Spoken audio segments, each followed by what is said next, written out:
আমি যদি social media ব্যৱহাৰ নকৰোঁ তেতিয়াহ'লে আমি বেছিকে বিপদত পৰিম। আমি যদি নিজৰ ফেচবুক একাউণ্টটো লক কৰি থলোঁ, বন্ধ কৰি থলোঁ, কিন্তু আমাৰ লগত তেনেকুৱা ঘটনা হ'ব পাৰে। আৰু যিখিনিৰ কাৰণে আমি সদায় সক্ৰিয় থাকিব লাগিব। কিবা এটা এনেকুৱা দুৰ্ঘটনা হোৱাৰ লগে লগে যাতে আমি সহজতে অতি কম সময়ৰ ভিতৰত যাতে ৰিপৰ্ট কৰিব পাৰোঁ, আৰক্ষীৰ সহায় ল'ব পাৰোঁ, তাৰ কাৰণে আমি ছ'চিয়েল মিডিয়াৰ লগত যিহেতু জড়িত আছোঁ, গতিকে এই টেকন'লজিসমূহৰ ওপৰতো আমি এক ধাৰণা এটা ল'ব লাগে। সজাগতামূলক অনুষ্ঠানসমূহ হ'ব লাগে, স্কুল, কলেজ, ইউনিভাৰ্চিটি সকলোতে হ'ব লাগে বুলি মই ভাবোঁ। তোমাৰ যে এই এআইটোকে তুমি কিয় মাধ্যম হিচাপে ল'লা? মানে তোমাৰ যে এতিয়া তুমি প্ৰথম এআইৰ মানে আৰ্টিষ্ট, গতিকে তোমাৰ কেনেকে এইটোত ইনভলভ হ'লা সেইটোৰ বিষয়ে জানিব বিচাৰিছোঁ। যে মানে এআইৰ এটা পজিটিভ ছাইড আৰু নিগেটিভ ছাইড আছে। তুমি পজিটিভ ছাইড বুলি ক'লে কি বুলি ক'বা আৰু নিগেটিভটো কি বুলি ভাবা? পজিটিভটো বহুত আছে। এতিয়া নিগেটিভ আৰু সমানে সমানে আপুনি দুইফালে বিচাৰি পাব যে নিগেটিভো আছে, পজিটিভো আছে। আৰু এআইৰ কাৰণে নতুন নতুন কিছুমান বিভাগ খোলা হৈ আছে, যেনে প্ৰম্পট ইঞ্জিনিয়াৰিং। আমি এআইৰ জৰিয়তে যিখিনি আমি বস্তু পাওঁ, মানে ধৰক ফটো, ভিডিঅ' এইসমূহ জেনেৰেটিভ এআইৰ ক্ষেত্ৰত আমি কিছুমান প্ৰম্পট দিব লাগে। প্ৰম্পট মানে কিছুমান নিৰ্দেশনা, আমি মেচিনক বা কম্পিউটাৰক কিছুমান নিৰ্দেশনা দিব লাগে, যাৰ ফলত আমি যেনেকে নিৰ্দেশনাটো দিম তেনেকে আমাক আউটপুট এটা দিব। আমি ফটো বা ভিডিঅ' পাম। তাৰ কাৰণে প্ৰম্পটৰ প্ৰয়োজন, আৰু প্ৰম্পট ইঞ্জিনিয়াৰিং যিটো বিভাগ, তাত আমি প্ৰম্পট শিকিবলৈ আমি সক্ষম হ'ম। তেনেকুৱা বিভাগ কিছুমান আহিছে, ডেটা চাইণ্টিষ্ট নামৰ কোৰ্চ আহি আছে, ডেটা চাইণ্টিষ্ট ইতিমধ্যে আহিছেই। চ' নতুন নতুন তেনেকুৱা ধৰণৰ কোৰ্চ আহিব, নতুন নতুন বিভাগ আহিব, আমি শ্বিফ্ট কৰিব লাগিব, আমি ট্ৰান্সফৰ্ম কৰিব লাগিব নিজকে, আৰু নতুনত্বক আমি আঁকোৱালি ল'ব লাগিব।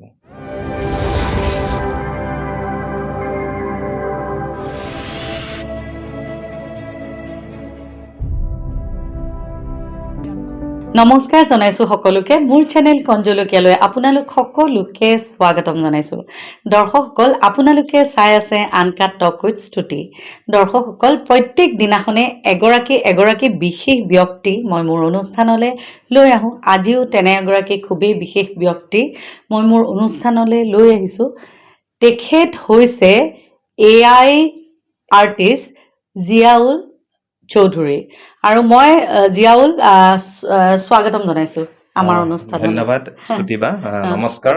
মই সমূহ দৰ্শকক মই নমস্কাৰ জনাইছোঁ প্ৰথমতে, আৰু স্তুতিবাক মই ধন্যবাদ জ্ঞাপন কৰিছোঁ যে মোক এইখন প্লেটফৰ্ম দিছে, ইয়াত আহি আজি অকণমান আপোনালোকৰ লগত মত বিনিময় কৰিবলৈ সুবিধাকণ দিছে। গতিকে মই বাকো ধন্যবাদ জনাইছোঁ আৰু আপোনালোককো ধন্যবাদ জনাইছোঁ।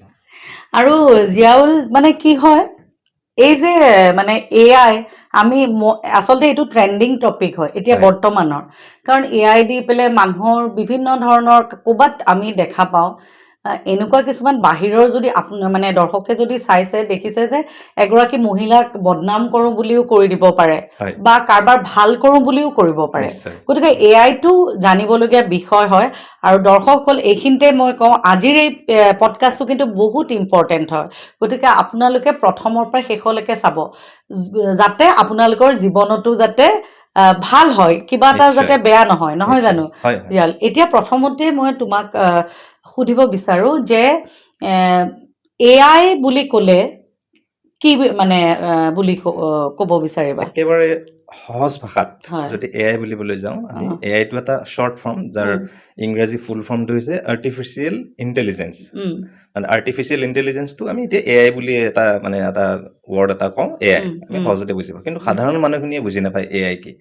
এআই মানে হ'ল যিটো কৃত্ৰিম বুদ্ধিমত্তা, আমাৰ মানুহৰ মগজুত যিটো বুদ্ধিমত্তা থাকে বা বিবেক থাকে, ভাবিব পৰা শক্তি যিটো থাকে, সেইটো মিমিক কৰে, সেইটো কপি কৰিব পাৰে মেচিনে। যন্ত্ৰই সেই কপি কৰিব পাৰে আমাৰ বুদ্ধিমত্তাটো।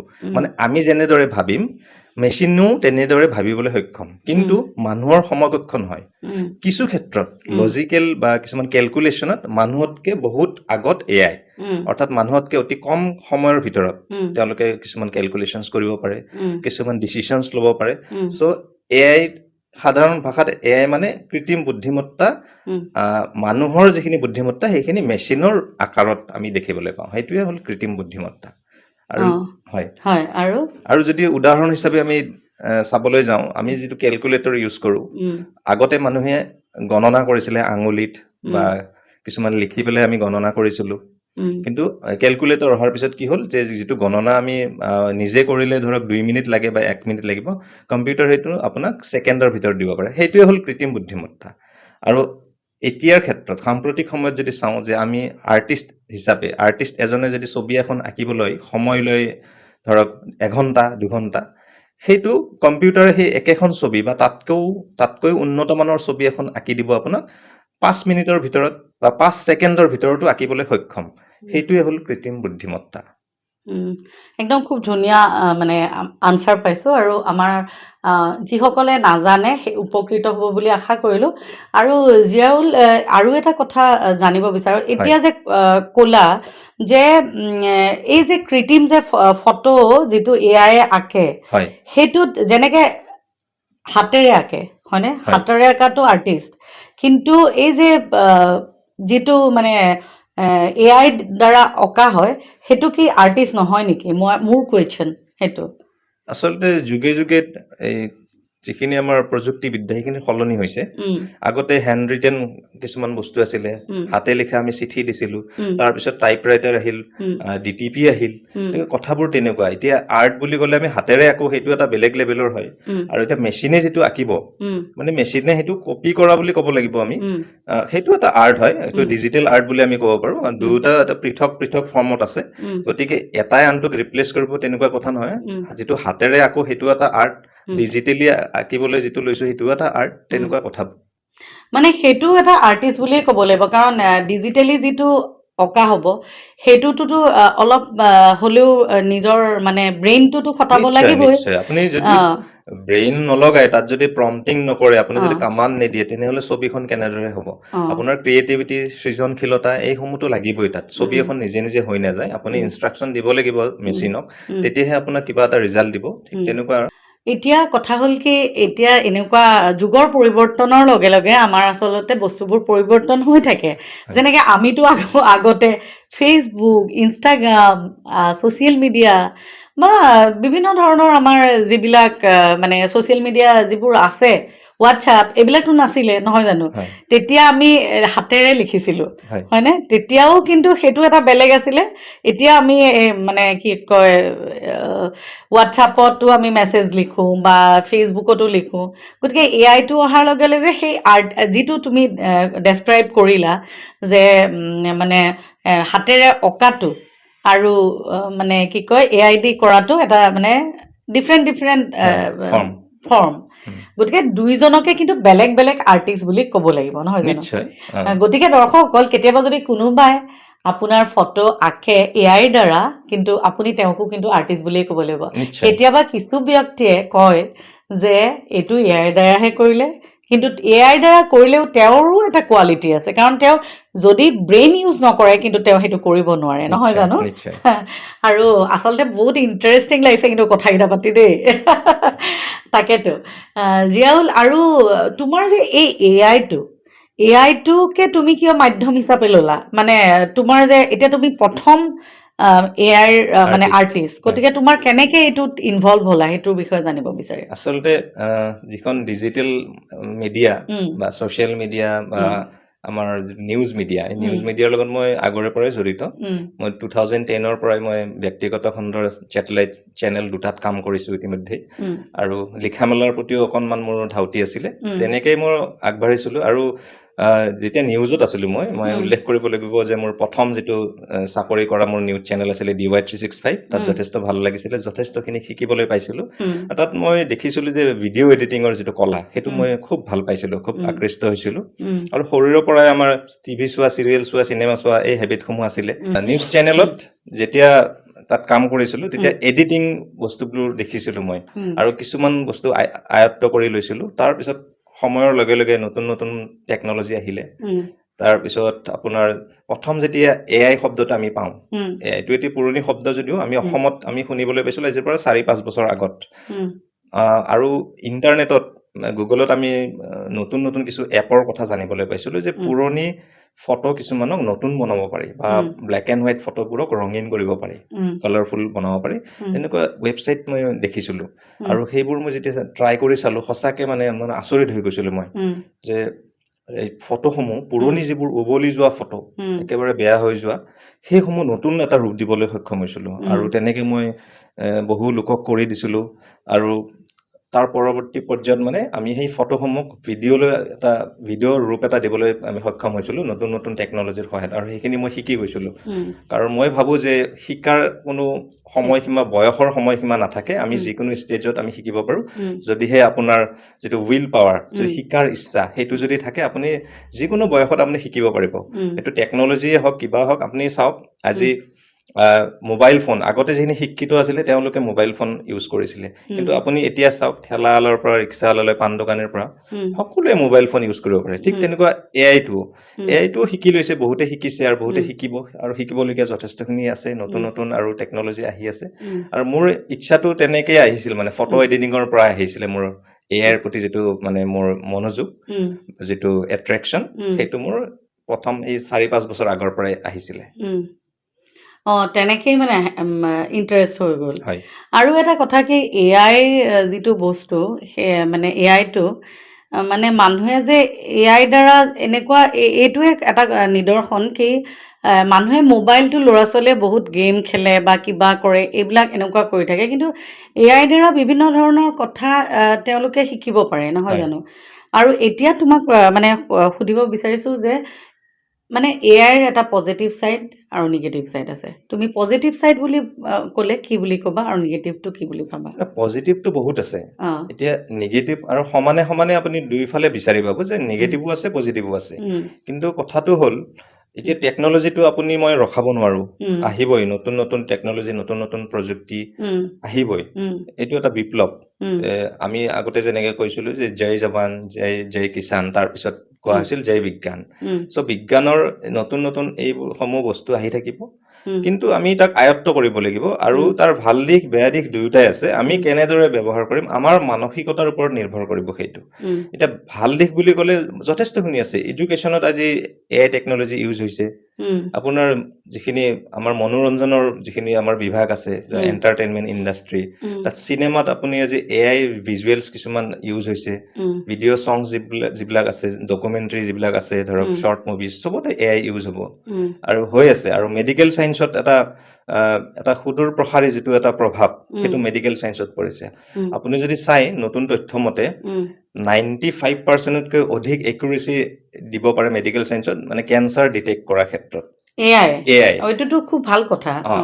এইটো এটা ৰিচাৰ্চত ওলাইছিলে যে 95%তকৈ বেছি, 95% প্লাছ একুৰেচি দিব আপোনাক, কেঞ্চাৰ ডিটেক্ট কৰে। আৰু এইটো গুগলৰ এটা প্লেটফৰ্ম আছে, ডিপ মাইণ্ড বুলি, তাত আমি পাইছোঁ। তেনেকে আপুনি পজিটিভ ছাইড আৰু আছে যথেষ্টখিনি, উদ্যামান মই কৈ দিছোঁ। ড্ৰোনৰ সহায়ত আপুনি খেতি পথাৰত আপুনি কীটনাশক ছটিয়াব পাৰে, বা তাক আপুনি এটা যিটো চিচিটিভিৰে যেনেকে আমি নিৰীক্ষণ কৰোঁ ঘৰ এটা, ঠিক তেনেকে ড্ৰোনৰ সহায়ত বিভিন্ন চৰাই চিৰিকটিৰ পৰা আপুনি ড্ৰোনৰ সহায়ত আপোনাৰ খেতিডৰা আপুনি ৰক্ষা কৰিব পাৰে, মানে কীট পতংগৰ আক্ৰমণৰ পৰা ৰক্ষা কৰিব পাৰিব। তেনেকুৱা ধৰণৰ কিছুমান প্ৰচেষ্টা হাতত লোৱা হৈছে, তেনেকুৱা টেকন'লজি আহি আছে। আৰু যিখিনি মই ক'লোৱে এণ্টাৰটেইনমেণ্টৰ কথা, তাৰপিছত আপোনাৰ এডভাৰটাইজমেণ্ট ইণ্ডাষ্ট্ৰীত এআইৰ ব্যৱহাৰ হ'ব তেনেকে, আৰু যথেষ্টখিনি আছে এআইৰ ব্যৱহাৰ। সংগীতৰ ক্ষেত্ৰতো আপুনি এতিয়া মিউজিক আপুনি এআইৰ জৰিয়তে দিব পাৰে অতি কম খৰচত। যিখিনি মানুহৰ ধৰক এটা সংগীত, এটা গান বনাবলৈ, কম্প'জ কৰিবলৈ অৰ্থৰ অভাৱ, তেওঁলোকে এআইৰ সহায় ল'ব পাৰে। কিন্তু এটা কথা যে এআইটো ফুল্লি এটা পেকেজ নহয়, এআই এটা সঁজুলিহে, এআই এটা টুল। আমাৰ ধাৰণাটো ভুল যে এআই বুলি ক'লে কিবা এটা নতুন বস্তু আহিছে, নহয়। এআই আগৰে পৰা আছে, আৰু ভৱিষ্যতেও এআই সলনি হৈ পেলাই আপুনি নতুন এটা টাৰ্ম আমি পাম যে AGI, অৰ্থাৎ আৰ্টিফিচিয়েল জেনেৰেল ইণ্টেলিজেঞ্চ। আৰু তাৰ পাছত আৰু নতুন নতুন আৰু টাৰ্ম আহি থাকিব, নতুন নতুন টেকন'লজি আহি থাকিব। আমি এইবোৰ আয়ত্ত কৰিব লাগিব, আৰু ভাল দিশত আমি ব্যৱহাৰ কৰিব লাগিব।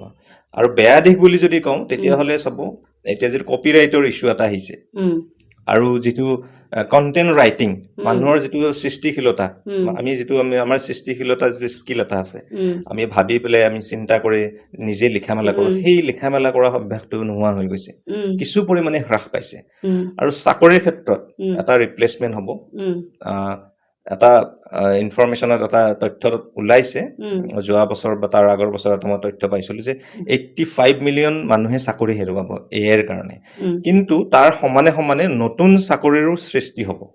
এআইৰ মানে নিচিনাই মানে এআইৰ নিচিনাই মানে মানুহ যিখিনি পুৰণি প্লেটফৰ্মত কাম কৰিছিল সেইখিনি নতুন কামলৈকে শ্বিফটিং কৰিব ধৰক এআইৰ কাৰণে নতুন নতুন বিভাগ কিছুমান খোলা হ'ব নতুন নতুন ইউনিভাৰ্চিটিত আহিব অৰ্থাৎ মানুহখিনি এআই লৈ তাৰমানে নিজকে ট্ৰেন্সফৰ্ম কৰিব মোৰ মনলৈ এটা কথা আহিছে যে যেতিয়া মানে কম্পিউটাৰটো প্ৰথম আহিছিলে ন তেতিয়া কি কৰিছিলে প্ৰত্যেকজন অফিচৰ মানুহকে সেইটো কিন্তু ট্ৰেইনিং দিয়া হৈছিলে আৰু স্কুল কলেজ চবতে কম্পিউটাৰটো তেতিয়া মানে কম্পালচৰি কৰি দিলে কিন্তু তেনেকে হয়তো এআইটো তেনেকুৱা ধৰণে কৰিব এটা সময়ত একেই কথা এইটো আপুনি ক'ব নোৱাৰে যে এআই সদায় থাকিব নতুন আৰু কিছুমান বস্তু আহিব মই ক'লো এজিআই আহি আছে এআইৰ পিছত আচলতে নতুন নতুন বিভাগ আহি আছে আমি নতুনখিনি শিকিব লাগিব ধৰক এতিয়া প্ৰম্পট ইঞ্জিনিয়াৰিং বুলি বস্তু এটা আহি আছে আমি যেতিয়া এআই ইউজ কৰোঁ এআই মানে আমি কথা পাতি আছোঁ জেনেৰেটিভ এআইত আমি টেক্সট অডিঅ' ফটো ভিডিঅ' এইসমূহ আমি জেনেৰেট কৰিব পাৰোঁ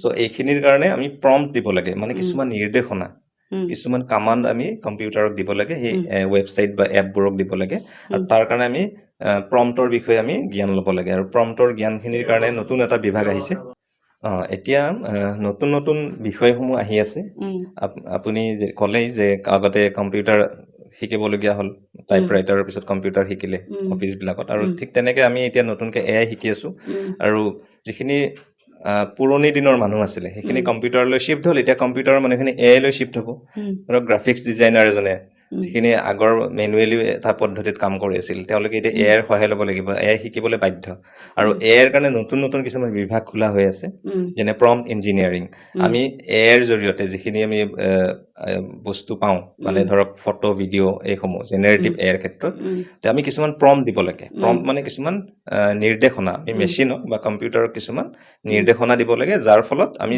যেনেকে নিৰ্দেশনাটো দিম তেনেকে আমাক আউটপুট এটা দিব আমি ফটো বা ভিডিঅ' পাম তাৰ কাৰণে প্ৰম্পটৰ প্ৰয়োজন আৰু প্ৰম্পট ইঞ্জিনিয়াৰিং যিটো বিভাগ তাত আমি প্ৰম্পট শিকিবলৈ আমি সক্ষম হ'ম তেনেকুৱা বিভাগ কিছুমান আহিছে ডেটা চাইণ্টিষ্ট নামৰ কোৰ্চ আহি আছে ডেটা চাইণ্টিষ্ট ইতিমধ্যে আহিছেই চ' নতুন নতুন তেনেকুৱা ধৰণৰ কোৰ্চ আহিব নতুন নতুন বিভাগ আহিব আমি শ্বিফ্ট কৰিব লাগিব আমি ট্ৰেন্সফৰ্ম কৰিব লাগিব নিজকে আৰু নতুনত্বক আমি আঁকোৱালি ল'ব লাগিব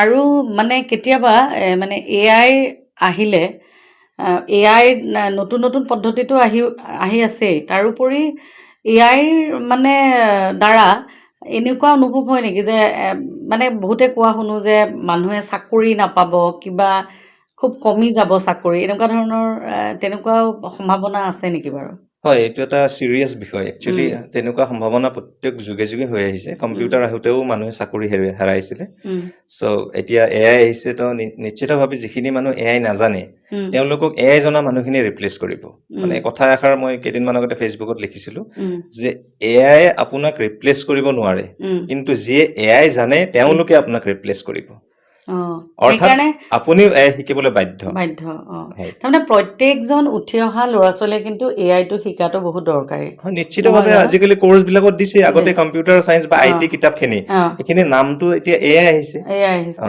টাইটেলতে এআই আহিছে আৰু এতিয়া মানে এআইৰ দ্বাৰা আমি দেখিবলৈ পাওঁ বিভিন্নজনে মানে বেয়া এটা অপশক্তি আহি পেলাই বেয়া কৰিব বিচাৰে তো এতিয়া আচলতে এইটো দৰকাৰ নেকি মই তোমাকে সুধিছোঁ যে মানুহ বহুত সজাগ হোৱাটো দৰকাৰ নেকি যে এগৰাকী আমি ৰিচেণ্টলি এটা ইনচিডেণ্ট শুনিছিলোঁ যে এগৰাকী মহিলাক মানে অলপ বেয়া ধৰণে তেওঁ হেৰি কৰিছে মানে কি আৰু ছ'চিয়েল মিডিয়াত ভাইৰেল কৰিছে মানুহেও বহুতে তেওঁক তেনেকুৱা বুলিয়ে ভাবি লৈছে আৰু এনেকুৱা ইনচিডেণ্টটো শুনিছোঁ যে কোনোবাই মানে এআইৰ দ্বাৰা ফটো কাৰোবাৰ লগত মই বাহিৰৰ হেৰি চাইছোঁ দেই জইন কৰি এনেকুৱা কিছুমান কিচিং চিন ইটোৰ লগত সেইটোৱেতো এটা বদনাম হৈ নাযায় জানো গতিকে এই কথাবোৰ মানুহে সজাগ হোৱাটো দৰকাৰ নেকি তোমাৰ দ্বাৰা মানে অলপ জানিব বিচাৰিছোঁ এটা দুষ্ট চক্ৰ সদায় আছে সদায় থাকিব তেওঁলোকে টেকনলজিৰ অপব্যৱহাৰ কৰে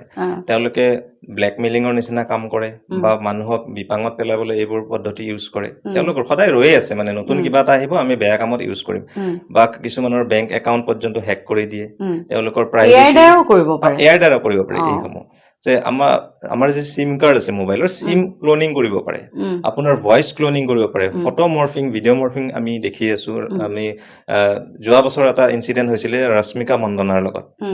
ৰশ্মিকা মন্দনাৰ যিটো ফেচ সেইটো আনৰ ফেচত লগাই পেলাই এটা ভাইৰেল ভিডিঅ' এটা ছ'চিয়েল মিডিয়াত দিয়া হৈছিল, আৰু এটা বহুত চেঞ্চিটিভ এটা ইছ্যু হৈছিলে আৰু অলপ বিতৰ্কিত বিষয় এটা হৈ পৰিছিলে। তাৰ ফলত চৰকাৰৰ ফালৰ পৰা কিছু নীতি নিৰ্দেশনা আহিছিলে, এনেকুৱা ধৰণৰ যদি কোনোবাই অজ্ঞাতে কাৰোবাক বদনাম কৰিবলৈ এনেকুৱা ধৰণৰ পন্থৰ আশ্ৰয় লয়, তেতিয়াহ'লে কেনেকুৱা ধৰণৰ মানে আমাৰ আইনী ব্যৱস্থা আছে।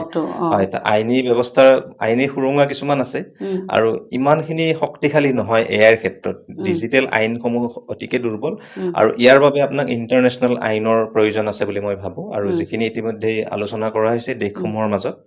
আৰু এই যিখিনি অপকৰ্ম কৰে মানে দুষ্ট চক্ৰ এআইৰ সহায়ত, ফটো মৰ্ফিং, ভিডিঅ' মৰ্ফিং, সেইখিনি জানিবলৈ আমাক কিছু জ্ঞানৰ প্ৰয়োজন, সজাগতাৰ প্ৰয়োজন আছে বুলি মই ভাবোঁ। কাৰণ আমি যদি ছ'চিয়েল মিডিয়া ব্যৱহাৰ নকৰোঁ, তেতিয়াহ'লে আমি বেছিকে বিপদত পৰিম। আমি যদি নিজৰ ফেচবুক একাউণ্টটো লক কৰি থলোঁ, বন্ধ কৰি থলোঁ, কিন্তু আমাৰ লগত তেনেকুৱা ঘটনা হ'ব পাৰে। আৰু যিখিনিৰ কাৰণে আমি সদায় সক্ৰিয় থাকিব লাগিব। কিবা এটা এনেকুৱা দুৰ্ঘটনা হোৱাৰ লগে লগে যাতে আমি সহজতে অতি কম সময়ৰ ভিতৰত যাতে ৰিপৰ্ট কৰিব পাৰোঁ, আৰক্ষীৰ সহায় ল'ব পাৰোঁ, তাৰ কাৰণে আমি ছ'চিয়েল মিডিয়াৰ লগত যিহেতু জড়িত আছোঁ, গতিকে এই টেকন'লজিসমূহৰ ওপৰতো আমি এক ধাৰণা এটা ল'ব লাগে। সজাগতামূলক অনুষ্ঠানসমূহ হ'ব লাগে, স্কুল, কলেজ, ইউনিভাৰ্চিটি সকলোতে হ'ব লাগে বুলি মই ভাবোঁ। আৰু ছ'চিয়েল মিডিয়াটো যিহেতু ইমানেই মানে আজিকালি মানুহবিলাক এক্টিভ থাকে, গতিকে এই কথাখিনিও কিন্তু সজাগতাটো বহুত দৰকাৰ। আৰু ইয়াৰ বিষয়ে কিন্তু মানে কি আৰু লিখা দিয়াটো বা মানুহে নিজে, যেনেকৈ আমি আজি পডকাষ্টত তোমাক মাতি আনিছোঁ, যে তোমাৰ পৰা জানিব বিচাৰিছোঁ, এইটো এটা সজাগতাই যে আপোনালোকে সকলো দৰ্শকে অনুৰোধ কৰিছোঁ, কেতিয়াবা কিবা এটা দেখিলে আপোনালোকে বিশ্বাস কৰি নল'ব, সেইটো হয়নে নহয়, কাৰণ সেইটোত ফেকো হ'ব পাৰে। আমি দেখা বস্তুটো সদায় মানে সত্য নহ'বও পাৰে, আৰু কেতিয়াবা এনেকুৱা হৈ যায় মানুহ ইম'চনেল হয়, ছুইচাইডল লৈকে এটেম্প কৰা দেখা যায়। গতিকে আমি মানুহখিনি সদায় সজাগ হ'ব লাগিব, কাৰণ প্ৰত্যেকৰে নিজৰ হাজবেণ্ড আছে বা ল'ৰা ছোৱালী আছে, হয়নে নহয়? গতিকে প্ৰত্যেকজনৰ কথা প্ৰত্যেকজনে আমি ভাবিব লাগিব, সেইটোৱে কথা। আৰু এআইটো আমি ভাল হিচাপে ইউজ কৰক মানুহে, নহয় জানো? বেয়া হিচাপে যাতে ইউজ নকৰে, সেইটোৱে কথা। মানে এআইৰ লগত বিষয়ে বহুত কথা আমি আচলতে আজি পাতিলোঁ আৰু জানিলোঁ, আৰু নিশ্চয় দৰ্শকৰো মানে ভাল হ'ব, বহুত কথা তেখেতসকলেও শিকিলে।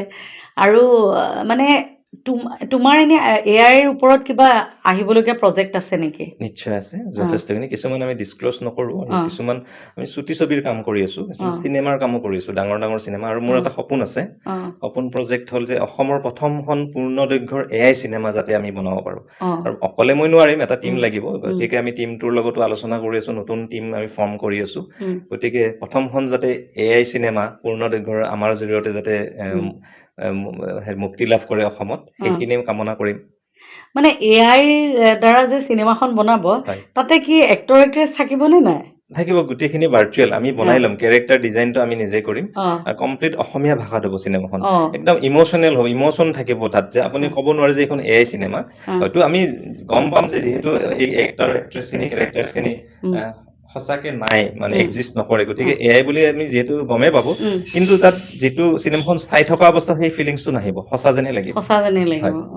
কেৰেক্টাৰবিলাক মই এনেই সুধিছোঁ, ধৰা ছাপ'জ ৰবি শৰ্মা আছে, আমাৰ যতীন বৰা আছে, মই জাষ্ট কথাটো কৈছোঁ দেই, মই এটা মেনশ্যনহে কৰিছোঁ, বেলেগো হ'ব পাৰে, তেওঁলোককো এআইৰ দ্বাৰা বনোৱা হ'ব নেকি, পাৰি নেকি? তেওঁলোকৰ কপিৰাইটৰ ইছ্যুটো আহিব, তেওঁলোকে নিজৰ ফেচটো কিয় দিব, আৰু পাৰমিশ্যন ল'ব লাগিব। হয়, আৰু তেওঁলোকে যিহেতু নিজে এক্টিং কৰা নাই, এইটো এটা তেওঁলোকৰ ফেচটো যদি কপি কৰি লওঁ, কোনোবাই পাৰমিশ্যন দিলে বেলেগ কথা, বা আমি ন'ন পাৰ্চন কিয় ল'ম, এইটো এটা কথা আছে। আনন'ন হ'লে বেছি ভাল, আনন'ন হ'লে বেছি ভাল, যিহেতু কনচেপ্টটোৱে এআই, গতিকে আনন'নেই হ'ব নিশ্চিতভাৱে, মানে কোনেও নেদেখা মানুহ। কিন্তু আমি ন'ন পাৰ্চনখিনি যিখিনি আমাৰ মাজত নাই, ধৰক পুৰণি দিনৰ যিখিনি আমাৰ কলা কৌশলী আছিলে, সেইখিনিক আমি নতুনত্ব দি পেলাই আমি নতুন চিনেমাত তেওঁলোকক আমি দেখুৱাব পাৰোঁ। কিন্তু কোনোবাই যদি বিচাৰে যে মোক এআইৰ দ্বাৰা আপুনি কপিৰাইট, তেতিয়া যদি তেওঁলোকে কয় যে নাই মই এআইৰ দ্বাৰা মই কৰিব বিচাৰিছোঁ, তেওঁৰ পাৰমিশ্যন থাকিলে সেইটো কৰা যায়। তেতিয়াহ'লে মই আহি আছোঁ নেক্সট, আপোনাক লৈ ল'ম বাৰু।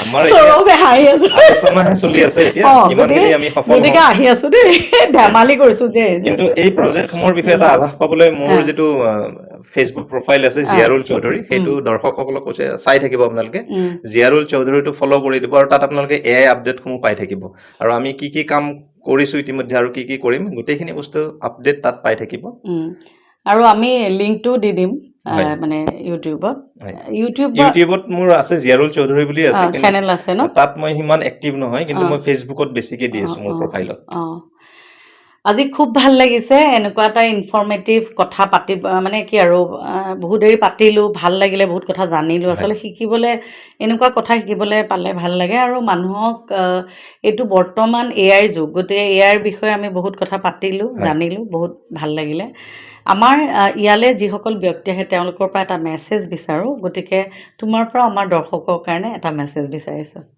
আচলতে বায়ে যিহেতু ক'লে যে এটা মেছেজ দিব লাগে যিসকল অতিথি আহে ইয়ালৈ এটা সকলোৱে মেছেজ দি যায় ভাল ভাল আৰু মই এআই সম্পৰ্কে এটা মেছেজ দিছোঁ আপোনালোকে যদি এআই শিকিবলৈ মন কৰিছে এআইৰ যদি প্ৰাথমিক কথাখিনি শিকে তাৰ কাৰণে আপুনি 4টা কথা মনত ৰাখিব লাগিব প্ৰথমতে আপুনি কিতাপ পঢ়িব লাগিব কাৰণ কিতাপ পঢ়িলেহে আপুনি যিখিনি জানিবলগীয়া কথা সাহিত্য চৰ্চা সেই কথাখিনি আপুনি জানিব পাৰিব আৰু দ্বিতীয়তে আপোনাৰ সৃজনশীলতা আমি যিটো ক্ৰিয়েটিভিটি বুলি কওঁ সেই ক্ৰিয়েটিভিটি আপোনাৰ ডেভেলপ কৰিব লাগিব আপুনি তাৰপিছত লাগিব আৰ্ট এণ্ড ক্ৰাফ্টৰ নলেজ থাকিব লাগিব আৰ্ট বুলি ক'লে এখন যদি পেইণ্টিং আপুনি চাই পেইণ্টিঙত কি কি কথা আছে তাত সোমাই কি কি সৰু সৰু কথা তাত সোমাই আছে লাইটিঙৰ কথা কালাৰৰ কথা এইসমূহ জ্ঞান আপুনি ল'ব লাগিব আৰু চতুৰ্থতে মষ্ট ইম্পৰ্টেণ্টলি আপুনি ইংৰাজী ভাষাৰ যিটো জ্ঞান সেইটো কিছু পৰিমাণে আপুনি আয়ত্ত কৰিব লাগিব আৰু তেতিয়াহে আপুনি এই 4টা কথা মনত ৰাখি আপুনি এআই শিকিব পাৰিব ভালদৰে আৰু এটা ভাল সুন্দৰ এটা আউটপুট পাব আৰু শেষত মই সকলোকে অনুৰোধ জনাম যে কণ জলকীয়া আপোনালোকে চাই থাকিব